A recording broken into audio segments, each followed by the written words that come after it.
local, and fun. MilfordRadio.com.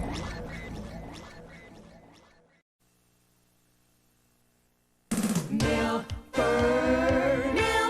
Amusement Center. We've got the fun. We've got the fun all year long. We've got the fun. Yeah, we've got billiards. Come on and play. Connecticut's largest game arcade. Bumper cars and go-karts too. And this is what kids love to do. We've got the fun. We've got it. We've got the fun all year long. It's fun for the family.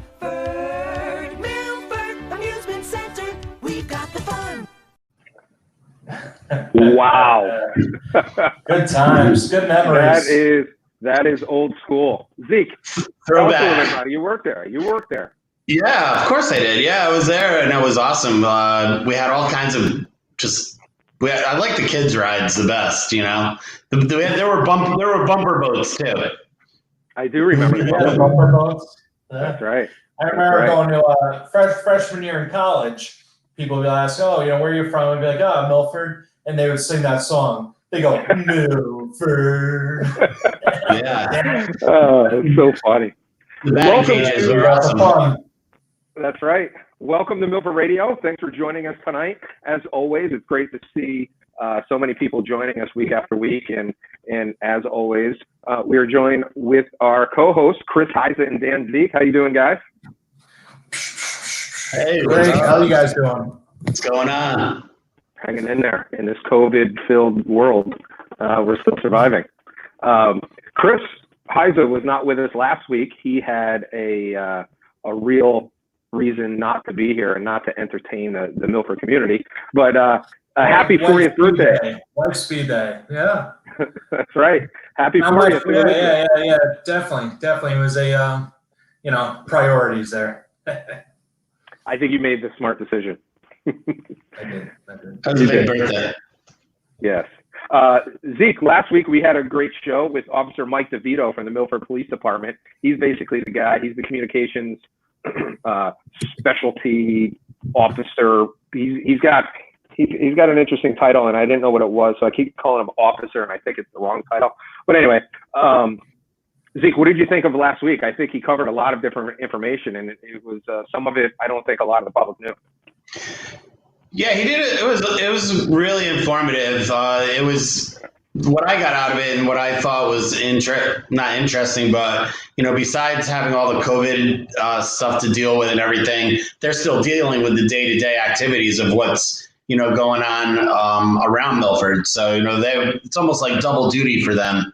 And the talking about like cars being stolen and broken into, on how that's just almost increased since COVID happened was kind of interesting. Seeing that people are home now. So, but it was great.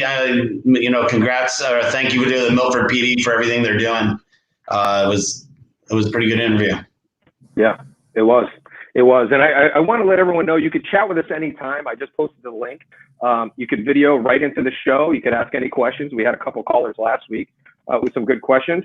You could view us either live or even after on Facebook or on YouTube. And just make sure you like our page on Facebook and YouTube, and you'll get updated when we're going live.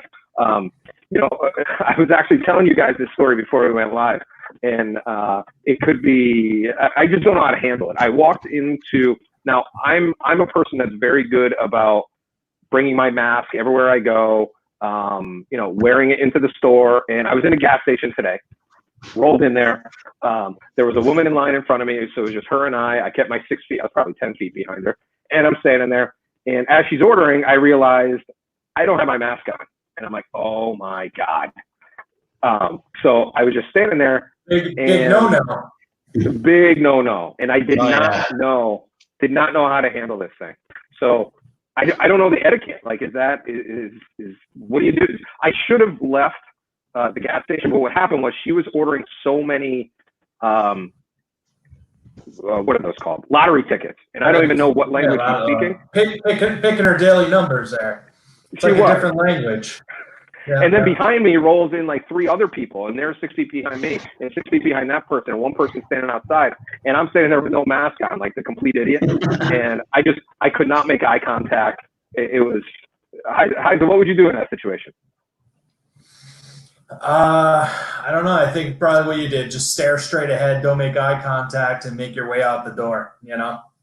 I've heard plenty of people being stopped and being approached, and really people taking the law into their own hands, and We back? each other and getting masks on. Oh, Yeah, I'm back.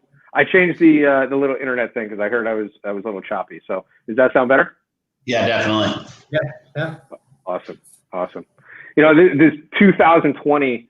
It's actually I'm 41, and I think next year I'm just going to consider myself still 41 because this year is basically been pretty useless. To watch. So, yeah. Erased from the record books. I'll take a year off too. That'd be great. Zeke's only 64 years old, so that'll be good. I'll be 47 in July. Wow, good for you. I read today that I want to say 2 weeks ago, we had a very detailed conversation about the cases and also the deaths of COVID from Milford alone. And I read today that Milford's up to 69 COVID deaths. I want to say we were at 52 or so when we last talked about it. 2 weeks ago or so, yeah.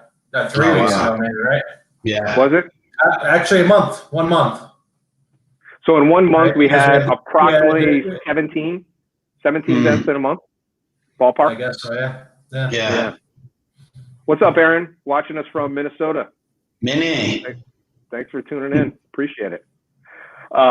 We do know that the Oyster Fest has been a big topic. We actually had a caller in last week asking us about the Milford Oyster Festival. And it just so happens that we know the team over there at the Oyster Festival. And we had a conversation earlier this week, AKA yesterday, because today's only Tuesday. And they are meeting right now, actually. Their meeting was at 8 o'clock tonight. So I did let them know if they wanted to call in a little bit later, let us know if the Oyster Festival is going to happen or not happen, or if there's going to be some sort of hybrid. I don't know the answer to it. So we may get a call in later this evening from the Milford Oyster Festival. So hopefully, tune in and just hang with us for a little bit on that. So we were talking about this also right before we went on, is the barbershops and salon owners. Oh my God. Before we even talk about it, if there's anybody who owns a barbershop, owns a salon, I will post again the link. I want you to call in because we do have a great guest today. But I do want to cover that topic as well because I don't know. I don't know if you guys think it's fishy. Like, let's make an announcement that we're gonna open these kind of facilities, and then at the last minute, literally 2 days before they're supposed to open, no go. I mean, obviously, I think you could always look at any decision and say, oh, you could have handled that differently, or you could have done this, But for all those barbershops, all those salons, all those, people that this is their livelihood, to have this marked on their calendar, to be, this is the day we're going to open, let's get ready for it.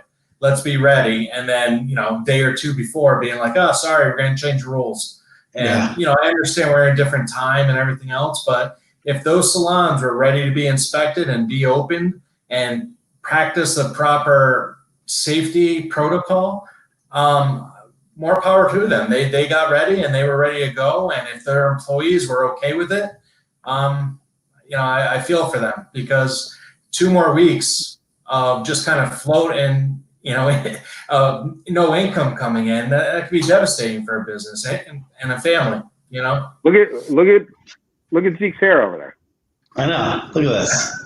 I haven't let my hair grow just because I know salons aren't going to be open. Whoa. I still don't know how to do that. But seriously, it's kind of crazy. I think one of the conversations that I heard, and I don't know what's fact or what's not, was that certain salons were not ready to open. With that said, a lot of people have had, and again, this is just my opinion, you've had 2 months to figure it out, and you were also running your business effectively, hopefully, before this happened. So if the governor's saying, okay, let's go, let's open, if you're not ready, don't open. And I know you may lose some business to another salon or a barbershop or whatever, but at the same time, it's a tough call. I don't know. As a business owner, I mean, I'd want to be open regardless, even if I'm not ready. Yeah, and from a customer standpoint, like we were talking about before, people have made their appointments for the next 2 weeks, for these salons, and now they have to reschedule all of those appointments on top of the ones that they've already booked. I was reading an article earlier. This one salon owner had appointments booked through the end of July, starting tomorrow. And now she has to figure out how to reschedule these next 2 weeks on top of the next 2 months. So, it's logistically a nightmare. It is. It is. So with that topic going on, go ahead, Isaac. I'm sorry. I was just going to say, from the other side of things, if you're taking the safety and health to heart, having hair grow a couple more weeks in order to make sure everyone stays safe, if that's where they're coming from, and just trying to look from the other viewpoint, but not something I necessarily agree with. I feel like the business should be open if they're ready to go. But, if that's their main reason behind the decision, so be it. Yeah. There's still people driving their vehicles with a mask on and no one else in the car, which I don't. First of all, almost every doctor is saying that the masks are not good for us. We're breathing in our own breath, the CO, all the different things that are going on. Yes, the masks protect us in short-term situations where I'm not going to spread COVID to you guys, so I would wear a mask, but we're not next to each other. And if I didn't have my mask, I would just be like this. But if you're driving, around town with a mask on, what are you doing? I don't get it. No. They don't know where their car was the previous 6 hours. I don't know. I don't know. And we've all gone out to the store, the grocery store, or whatever. I was out working today. I had to go to some accounts, and even the, they have all the plexiglass up. There's a lot of protection out there. People are wearing masks. So, wearing a mask is, right now it's essential, but I think I don't see that being a long-term thing either. Yeah, we will soon find out. So speaking of masks, speaking of COVID, our next guest is brought to you by Room 17 Math. Go to room17math.com. Check out their virtual summer math camp, which is not going to be like what the kids are doing currently, which is sitting exclusively on Google Meet. It's going to be very cool. So go to room17math.com. Our guest tonight, we're very excited to have him. With restaurants opening up tomorrow, May 20th, it just made sense to bring on a good friend of the show. He's been on the show before, and he is one of the owners of a very popular restaurant group, Colony Grill. Ken Martin, welcome to the show. How you doing, bud? Good, guys. How are you? Hey, Ken. Hey, what's going on? Thanks for having me. You got it. So let's start with the beginning. One day you're operating your business, a very successful business. And then one day the president of the United States and the governor of Connecticut comes out and says, "Hey, Ken, close your doors. You're done for now over 2 months it may be." How does that impact you? It's a huge impact to certainly not only our business, but obviously some of the businesses that you've already mentioned and a lot of our other good friends in the restaurant business. Essentially overnight, many restaurants went to zero revenue. If they didn't have a takeout business, devastating. I would say devastating. I think most of those owners would probably understand why it was happening at the time because of the health crisis and the pandemic that was going on. But as the weeks and now months have gone on, I think there's some frustration among the business community, certainly the restaurant community. And, listen, I think this is, it's unlike anything we've ever experienced at Colony Grill, obviously. And I think I keep going back to the word devastating. Right. Yeah. No, I completely understand that. So now we're on to the next phase. You guys, Colony Grill, are blessed in this situation to have patio space, right? So I guess the regulation is for restaurants, if you have outdoor eating, you can open your doors and there's limitations. Can you tell us a little bit about the limitations and what specifically you guys are doing at Colony to make the best of it? Yeah, so 3 of our 4 Connecticut locations had existing outdoor seating, and Milford probably being the most capacity. We've we're going to have sort of ad hoc seating in Fairfield in our back parking lot. That for what it is, I think we've done a good job with it. But we are fortunate we had some existing space to do that. I would say, this is not a scientific number, but I would have to say 80 to 90% of restaurants in Connecticut didn't have existing, true outdoor dining space. And Right. some help to try to alleviate some of that with, hey, you can do it in your parking lot or you can do it on your front step. Some places don't have that room. It's one thing to just say, hey, you can do it outside. We're gonna give you a permit for that. There's a ton of expense, logistical planning. The ability to adapt really quickly. It's hard for some mom and pop restaurants that may not have savings, abundant savings coming into this crisis. Right. So I think outdoor dining is something. It's not gonna sustain restaurants for the long term. So we need our customers to get back into our restaurant in some capacity soon, really soon. Yeah. So are there any from the order from the governor? Are there any limitations such as timing? So there's a lot of rumors going around. Are you going to be limited? I come into Colony. I get one of your tables outside. Am I limited to X amount of time at that table? Do I have to order food? Can I just order drinks? Or is that up to the restaurant? And how are you guys doing that? Yeah, good question. So there's no government mandate that we have to set a time limit. I think we're just hoping that people are reasonable and they come in, have a beer, and they have a pizza.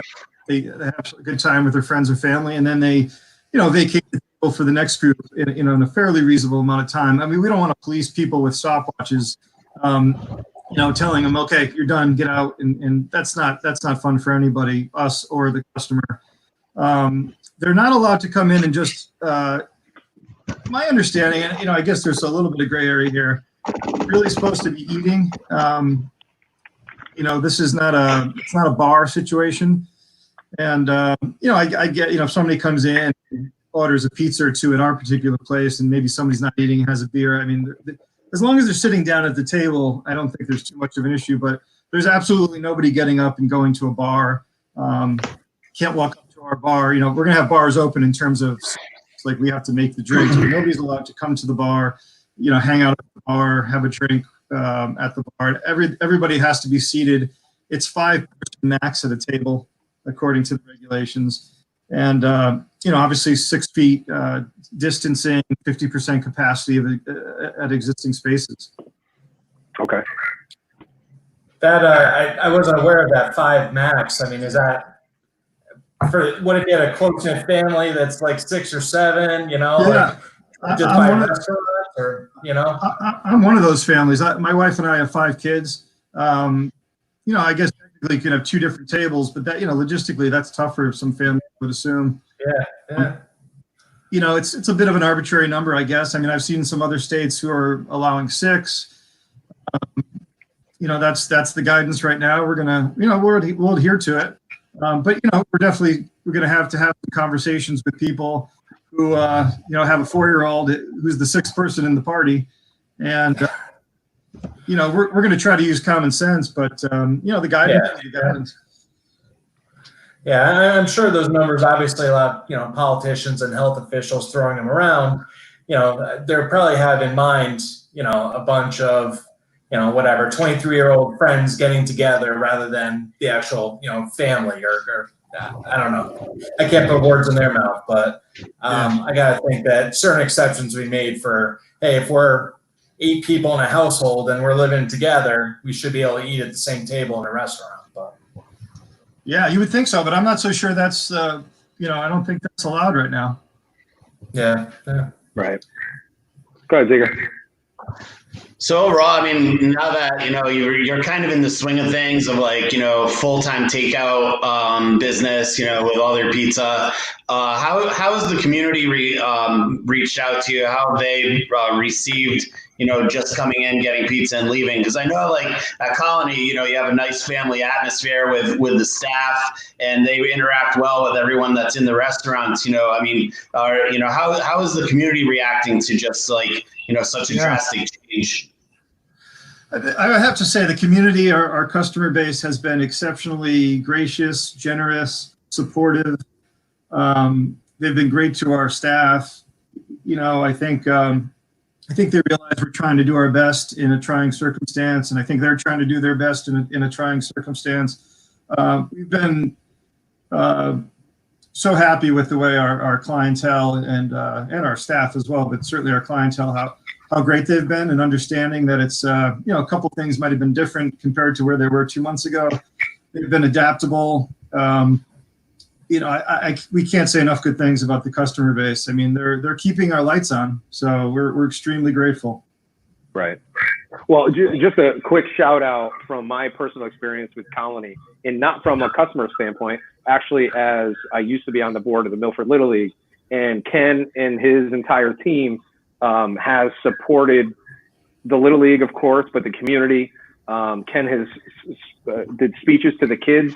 A lot of people do know that Ken and his business partners were part of that Trumbull Little League team that won the World Series. So just a quick shout out to Ken and the guys at Colony that have really stepped up in the Milford community. I'm sure you've done that in your other locations as well. How many locations are you up to now? Have you opened any before this happened? We have 5 locations, 4 in Connecticut, and then 1 in Westchester County, Portchester, New York. Okay, perfect. And, yeah. So right now in the Milford location, with the regulations, tables 6 feet apart, all that kind of stuff, what can you handle? I do know I took takeout. I've taken takeout pretty much from every local restaurant possible. When I went to SBC, it just happened to be the more recent one. I pulled in and they said they could have 10 tables. And I don't know, just doing quick math in my head, 10 tables is tough to pay a rent payment, a mortgage payment, whatever it may be for these locations. What is it in your case? Yeah. So, again, they're expecting 50% capacity, tables to be at least 6 feet apart, if not more. I think we can get about 44 seats in our patio, which is a 2-tiered patio. That's no seats at the bar. Right. So that's about 40% of our capacity. Just the way the spacing works out, because they say 50%, but you still have to have the distance requirements. That's another part of it. So if somebody has, X amount of feet to work with, it doesn't really matter what your capacity was initially. It only depends on what the distance you have, the space that you have with regulation. Right. So, again, we're 44 people. That's okay for a week or 2 or maybe 3, but, we need capacity in the restaurant. The restaurant industry, we have the ability to be very safe. Every single one of our managers is ServSafe compliant. We're not looking to do anything freewheeling or unsafe, or that's going to go sort of in contrast to general health practices. But, I could just tell you, and we need to get capacity. In Colony Grill, we're fortunate. We have a few locations. We've been doing okay with takeout. But I can tell you that restaurants are going to go away really, really fast if we don't get back to some capacity inside. Yeah. Has there been anything? Go ahead, Zeke. I'm sorry. Yeah, I know a couple restaurants here. We're talking about, the resiliency of restaurants and what they need to do. And I know a couple places in the area, not so much in Milford, but they've actually thought about. I mean, they have invested in putting tents up in their parking lot or in their back lawn area, to hopefully get to, some volume to help, support them and get back to, paying their bills regularly. It's definitely something that's on the minds of everyone. That is, they're trying to squeeze any bit of space out that they can and do it legally, obviously. But yeah, I think Ansonia closed some streets, right, to allow them to put tables out on the sidewalks. Yeah, they closed their main street. wow. Or they're planning to, from what I read. Right. Yeah. So any word from you? I mean, as far as, you have a decent amount of locations. So any word from the government whatsoever that you've heard of about restaurants? Like, is this a 1 to 2 week trial and then they'll kind of open it up a little more? Or are you have no idea what Yeah. this looks like. So I think this is one of the frustrating parts about this whole thing relative to business. I mean, there's no guidance beyond May 20. We've had to jump through some logistical hoops to get these permits and to be ready to go. And we're looking towards what's next. We don't know if that's the end of June, if it's the middle of June, if it's June 3rd. People have been lobbying for the June 3rd date. The Connecticut Restaurant Association, Bobby Gino Ariel, I know, was very vocal last week, who not only is a basketball coach, but a restaurateur, or owner at least. And, we would love to be able to get through the sort of the phasing and through these gates. And we're of the opinion that if we can do it safely, why not June 3rd? Right. No, that makes complete sense. So we'll let you go. I'm hoping, that you and your family, I didn't realize you had 5 kids. That's a full-time job in itself. Yeah. But, I think it's kind of ironic. The last time you were on the show is when Colony came into Milford and you were opening, and now we're having you on again and you're reopening. Yeah. I want to come on again.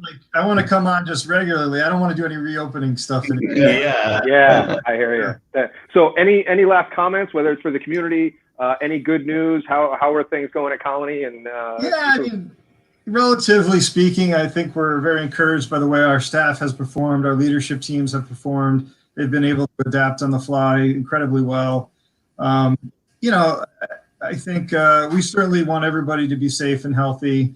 But at the same time, I'm not sure government's goals are necessarily aligned with private goals. And that's just something that we're going to have to deal with. But, trying to do their best. And, thanks for letting us come on and chat with you guys. And thanks for the support ongoing, and the best to all of you and your listeners in the harrowing days ahead. Hopefully good days ahead. Yeah, hopefully it's short. And we appreciate everything you do for the community. And like you said, hopefully June 3rd, we can open this up a little bit more. Again, as long as everyone stays safe and we're doing the right things. And so, good luck to you, your family, and your business. Thanks so much, guys. Really appreciate it. You got Thanks, it. Ken. Thank you. See you, Ken. Thanks. Ken Martin, Colony Grill here in Milford. Guys, thoughts? I think he was kind of touching on it as well, as far as, he and the restaurant group that he represents are in a little bit better position to kind of weather the storm a little bit, but there's plenty of other restaurants out there, the mom and pop, or the restaurants that just opened 2 weeks before all this happened. And they were looking forward to this summer to be the year to make back some money of what they invested in. And plenty of restaurants too that have been around 20 years that never saw this coming, and nor could they plan for it. So it's, for families and owners to put their life's work into these things to just be dictated every couple of weeks of what may or may not be. It's hard to plan for. And I know the government's in a tough position, but I really feel for a lot of these owners. It is tough. Yeah, I mean, I think this is, pivotal, obviously, opening these restaurants in the whole entire COVID thing, because, we're trying to avoid contact. We're trying to avoid people being close to each other. And this could be, as far as Milford and, Connecticut opening tomorrow, it could spike again. We could get more cases out of this, and we may go back to, we got to go back to takeout. Who knows what's going to happen? I heard rumors through the restaurant industry that this is going to be like a 2-week trial, 2.5-week trial. And then the first week of June, I heard it's not official, obviously, but I heard that that's when we're going to be, restaurants are going to be able to have people inside at 50% capacity overall. That's kind of what I heard. Yeah, that's kind of what I heard through the rumor mill. Which is a bonus, but still, those prices per seat are dictated on what you could turn over volume-wise. Sure. You're operating 50% capacity. Even at that level, there's plenty of restaurants that, unfortunately, are not going to be able to cut it. Sure. Like I think the 7 seems to be fine. Richie and his team and Russ and Mike LaRusso and everybody over there do an amazing job. But they can't open now. There's no outdoor facility. There's not even parking right there. And then when they can open inside, it's not a very big place, and you're going to put 50% of those people in there. It's a tough grind for a business that size, you know. And all utensils, all plates, Right. everything, all cups, everything has to be one use only, thrown out. I mean, that's a huge expense. Also, when you start getting into these smaller businesses, you know, it's not even really about food or beer sales or alcohol sales at that point. You know, it's even that. You know, can a small mom and pop restaurant even afford to do that? You know, bring in 5,000 plates and 10,000 cups or whatever. You know, it's a huge expense. So much for all those plastic straw protesters, huh? And same with go to the grocery store now. You used to bring in your own bag. Now like, who wants plastic? We're not even give you paper anymore. Yeah, you can't even bring your own bags into Stop and Shop. They want, if you do, you can, but you have to bag your own groceries, which is fine. But it's like they won't even touch anything that's brought from the outside in. Yeah. Wow. I was also a couple, restaurants I've been in, pickup, curbside, obviously. Bar 333 was one of them. Frankie was outside this past Friday night, sanding down tables, and what he's doing, because of the single-use stuff and the menus have to be thrown away. Mm-hmm. You can't reuse menus even. He's putting like the QR code on the table and laminating over it so people with their device could take a picture or whatever and get the menu right up on their phone right away.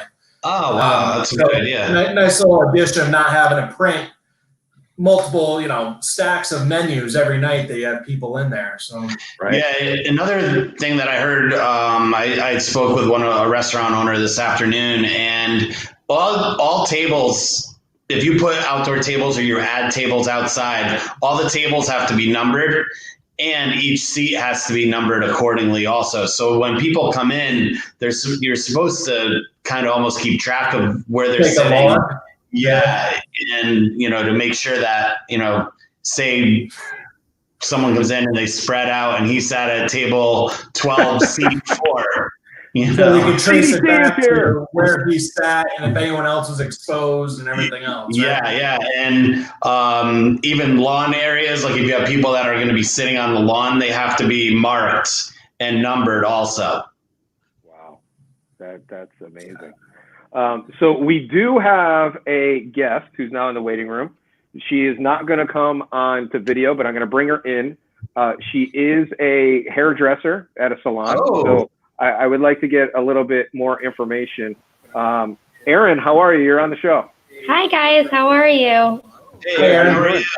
I was already in my pajamas, so I said I'll just come on and talk. Heis is on in his pajamas, which is way too. So, Erin, you're a hairdresser. Tell us a little bit about what's going on. This was probably one of the more crazy things that have been. I mean, it made national news. Basically, the governor said, "Okay, everyone, open your doors," and then 2 days before says, "You know what? Forget that. Close your doors." Yeah. So it's been a bit of a roller coaster. I stopped working on March 12th. Pretty much. Like everyone else, we thought that it would be 2 weeks. Mm-hmm. Hold on, I think I'm going to take the headphones off because I can hear myself coming back. I'm new to radio. That's okay. All right. So as Erin's coming back, I think this is going to be pretty interesting to kind of get an inside look at, we just talked to the restaurants. Now we're going into the salon/barbershop stuff. Erin, you're back? Yes. Can you hear me? We can. Okay, so I stopped working March 12th, a couple days before it was actually mandated because, well, it was scary, really. I mean, I certainly didn't want to be touching people when, they were saying how contagious this is and you could bring it home to your family. So myself, like everyone else, they said, let's flatten the curve. It'll be a couple weeks. And of course, like I was obviously willing to do that. I did everything. I mean, to date, I haven't actually even been to a store. I've only been outside walking. I've taken it super seriously. Like my parents are in their 60s. I have 2 little kids. I took this extremely serious. But at this point, I think it's gone a little bit beyond just the virus and the health. And it's almost seeming like political. This is just crazy. I mean, how can you how could you force people not to make a living? This is, to me, it's getting insane. So what was told to you? Because from what I heard, which is obviously I'm not in your industry, so I'm just going on what I heard, was that it was because certain business owners were not ready. And to me, I am a business owner. It doesn't make sense. If you're not ready, I'm sorry, tough luck. I don't know. I don't know if that's if that's truth or if that's hearsay. I hear in one breath. So there was a few hairdressers that started almost like a union, I guess you would call it. And it was, they wanted to push back the date. They didn't think that we should be in phase 1. And the governor said, listen, if you guys don't feel comfortable, you don't have to open your doors. You can be furloughed. No one can take your job away from you. If you don't feel comfortable, stay home. But they did push that everybody not open because they felt that if they couldn't open, that they would then lose business if other people opened. So, but there's also talk that it was because we're just kind of following suit with the states around us. So I don't know if that had anything to do with it, but I think that it certainly struck a nerve with a lot of people in my industry because it almost seems that we were set to open on the 20th. And then when that happened, now we're not. Right. And this was a Connecticut, Rhode Island decision together too, I believe. Yeah. I think there was like a talk between the two governors and they both said, hey, we don't think we should open, and they pulled the trigger. Right. And I feel kind of bad because I'm sure that the people that, started the group for the late opening, that's what they believed in. And to each their own, but our industry is super divided right now. Myself, I'm probably one of the most scared people I know of the virus. I don't think I've slept in 2 months, and I still felt that. How can anyone else tell me that I can't go back to work? If you're not comfortable, stay home. Right. I've had to pay rent the entire time in a business that I can't work in. Yeah. That's unfortunate. And with that being said, first of all, it seems like our governor kind of just is following what other states are doing. He seems to follow everything Cuomo is doing, and now we're getting into following Rhode Island. But have you heard anything on, is it June 1st officially, or is this kind of like sometime in June? Honestly, I'm not moving my book anymore. I've moved people 3 different times now. I refuse to believe a date. I seriously doubt it's going to be June 1st. I don't believe it at all. I don't think he ever intended to open up, and I think it was really crappy that he pulled this 2 days before. I don't know whether he was just kind of trying to have people not up in arms, but now it's worse. I don't think we're going to open up June 1st. No. Interesting. No. So that's awful. As a business owner myself, I get it. I mean, I'm still paying rent. But I have a very different business as you. I'm not one-on-one contact with people. I do a lot of Zoom and phone and stuff like that. And, between the restaurants, you guys, all of these businesses that depend on one-on-one communication or one-on-one kind of touching, so to speak, it's been really bad. And I hope you guys survive. Yeah, I think it's scary. I mean, I know a few businesses that just have decided that they're done. They can't do this fight anymore, and they're not opening back up. Well, if you can make it through, then hopefully you could take a bunch of new clients. But we'll be okay. Yeah. I mean, this is just an emotional roller coaster. They keep saying a date and then they take it away. They say the date and they take it away. I think it would have been better off if he just said it at a later date and didn't, not to get people's hopes up. So right. And what was up with just last question? I know you're in your pajamas, ready to go to bed. No. What was up with the whole blow dryer thing? I remember the governor saying salons could open up, but they can't blow dry hair. I'm like, what the hell did that? Yeah. So I guess there was a lot of talk. I wouldn't know anything about that. The virus, I guess, is supposedly like, and I'm obviously not in the medical field. I'm not a scientist, but I guess it's kind of heavy, right? So the droplets, they fall to the ground or they fall on a surface.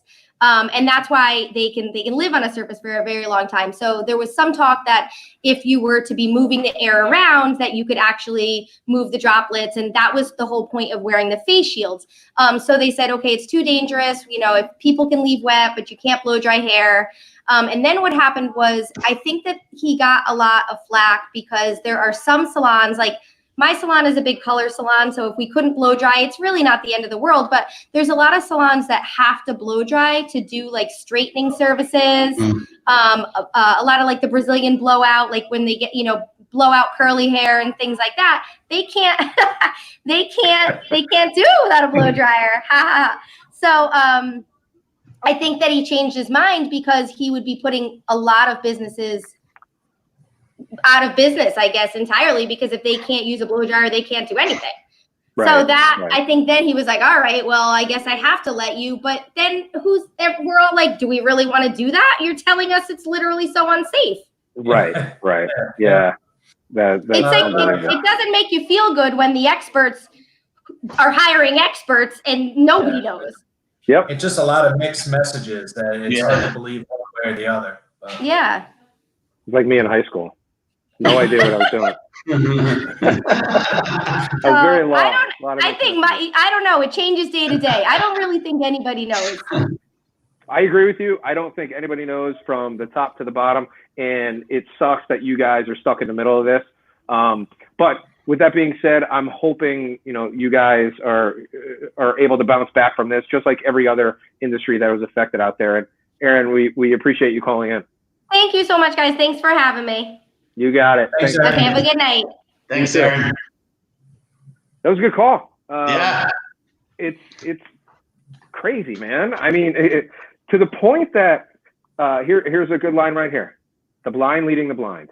And it's true, because this would have been so much better if, again, I don't want to get into politics because it's annoying, but if just don't announce that something's going to open, and then literally right before it opens, say, you know what? Yeah. What is the difference of Zeke? Look at that hair. I know, it's crazy. Hair. One guy sitting in a chair, and there's one guy just snipping away at his hair, as opposed to Dan going to a restaurant and some guy he can't even see is in the back room, putting together his stew that he's going to eat. There's no difference at all in that, Mark. I mean, there are a lot of differences. I get it. I understand the safety precautions, but like going to the grocery store, right? They have the big plexiglass shield in front of you, and you're checking out. What about the person in the aisle next to them that's walking right behind them with no plexiglass shield on that side? Yeah. Where you're butt to butt. Yeah, where you're butt to, like, that's not exposing the, and I know they do a better job to try and space out the aisles, but I think it's almost like just a way to make people feel safer than they actually know whether it helps out or not. Yeah. The little I'm not going to say the store's name because, first of all, I don't even remember it, but I remember doing it. I was checking out. It was at a grocery store. I was checking out, and I went to pay. And I've really learned to use my Apple Pay now. Like, I don't touch anything. So you don't touch the keypad, It's great. My phone, I don't remember what happened, but I used the credit card. I put the chip in, and then I had to use the pad. Yeah. And the pad had a piece of plastic on it. Yeah, like, what the hell is that? What does that do? I don't know. 7,000 people before me just touched that plastic. It's only protecting the button. If they're replacing the plastic every time, then sure. But my fingerprints are all over the keypads, all over Milford. Your fingerprints are all over. I went to the grocery store and I had used the pin pad and I had the piece of plastic over it. But the numbers that were punched the most, there were holes in the plastic. So it was like, why do you even have that? Oh. Yeah. Same thing. That's how babies are made too, Zeke. Oh boy. Yeah, I know Speaking of babies, I got to give a quick shout out. My little guy actually just started. Well, actually, my big guy, Gavin, started a business. He's mowing lawns. Him and his buddy. And he just put it here into the chat here. Clean cut lawns, Milford. At gmail.com. So he's a normal. What would you guess a normal? If you were to pay someone to mow your lawn, any size, what do you guess? $10, $15. I don't know. I pay someone to mow my lawn. It's too much. It's around $35 to $50, depending on. But if a kid was coming around with the lawnmower or whatever, and just coming in, we're not talking about edging and all that other stuff. Probably $25 to $30, right? Yeah. I don't know. You're charging. You're right. I mean, it's 35 to 50, but that's for like a real service to come, with the truck and all that. My guy, Gavin and his boys, there's 4 of them in total. They mowed my lawn. You've seen the size of my lawn. It's like a postage stamp. There's 4, 14-year-old boys with weed whackers, a lawnmower, and they charged me $15 to split between 4 people. I'm like, dude, you guys are gonna go broke in no time. No, you got to work on volume. You got to work that whole neighborhood. They have new clients that have signed up for weekly service, and so they're doing a really good job. It's Gavin, Cam, Eli, and Mason are the 4. So email them, give them some business. They're starving kids. Not really. And they better. Gas prices are their friend right now too. Yeah, I was just gonna say that. It's my lawnmower and my gas. You got to rent it out to them. You should charge them a $20 rental fee. I'm gonna get a piece of the action if they start blowing up. 10%. That's right. I'll be like Mark Cuban. We're gonna run shortly, but one thing that I mentioned to you guys just before the show, that cornhole tournament that was just on, and kind of looking at what's going on with professional sports. First of all, what do we have coming back? We have PGA's coming back, right? I think they played this weekend. Didn't they? No. No. I don't know. Well, next weekend, I want to say this coming weekend is that Tiger, Phil. Who are the other 2? Not Jordan. Peyton and Brady? Or no? Peyton and Brady. Yes. That's coming up this weekend. And then the weekend after that, the PGA Tour starts live. I don't know where it is exactly, but there's no fans. So that's good. Then there's a bunch of plans for baseball going on, MLB. NASCAR. Some sports that lend themselves to, you don't necessarily need fans. It's nice to go there and experience it like golf, but I'm more than happy to sit on the couch and watch that, I would love NASCAR too. You could watch NASCAR from home pretty easily. Oh yeah, sure, definitely. Experience is going, but even though they jam 100,000 people at a NASCAR race, man, it's crazy. It is. But hopefully, baseball will be weird. Baseball will be a little awkward to watch. It would be. So would football. So would football. When you're basketball, those are sports that I don't think any of us should hear what they're saying because it's not going to be good. How awkward would a concert be without anybody out in the? Who's doing a concert? I want to say this weekend. From Fenway. They're doing a live concert from Fenway. The Dropkick Murphys. Yes. Right. And Bruce. I think Bruce Springsteen is showing up to support that too. But think about that live concert. We're not going to see it as much because they're probably going to zoom just right into the stage. But that's got to be strange. I mean, these guys are used to 40,000 people in the stands and there's 0, but hopefully a couple million people watching. Smaller scale, but my company has had happy hours every Friday since it started, virtual happy hours. And, we've had like Timmy Maya on, a bunch of other local, guys that make the going restaurant, the scene or whatever. It's tough for them to play because they can't, you don't see the reaction of people, what they're really getting into. You're not getting the feeling. Yeah. So they're always just like, I hope we sound good. Oh, I hope you're enjoying this. They have no clue. So even for the big time names of being in a big concert area, it's got to be awkward too because you're just sitting there, you're playing, and you probably get so much feeling from the crowd that it adds to the show. Yeah. Right. Yeah.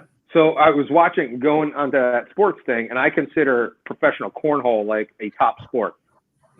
So it was on right next to rock skipping. Oh, that was awesome when they did the Ocho.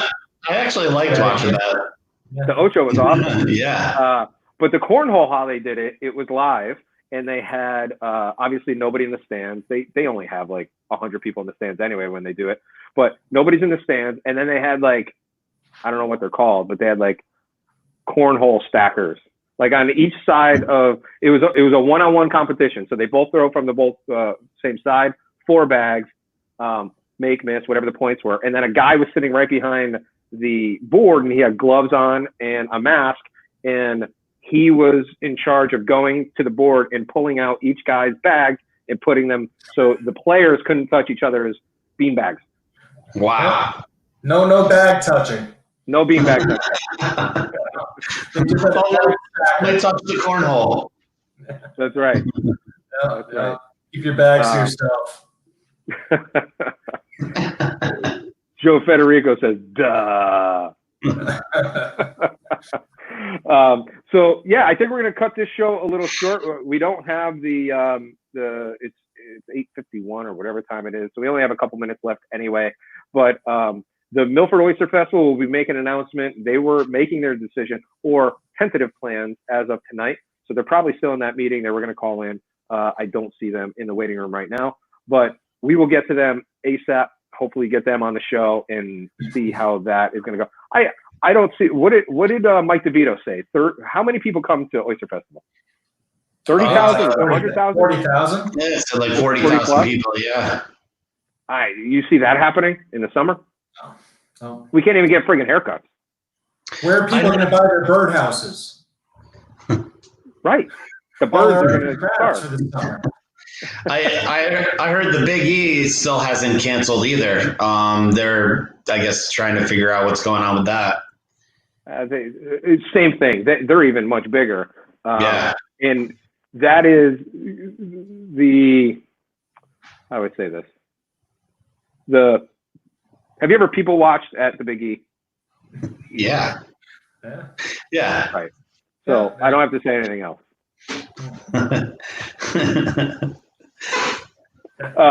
So anyway, guys, let's wrap it up. Let's each give 5 seconds on the restaurant and salon topic, and we'll get on to and maybe even an idea who should be our guest next week. I just want to say, buy and support local. Go to your favorite restaurant, try out a new restaurant.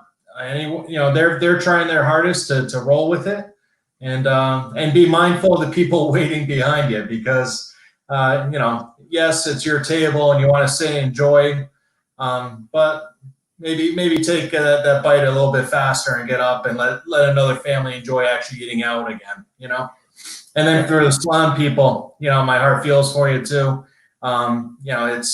These industries are a lot of like cash industries, and if you don't work, you don't get paid. It's all based on clientele. So, it may only seem like, it's only a couple more weeks, but like I said before, a couple weeks could be, making it or not for the rest of the year. So.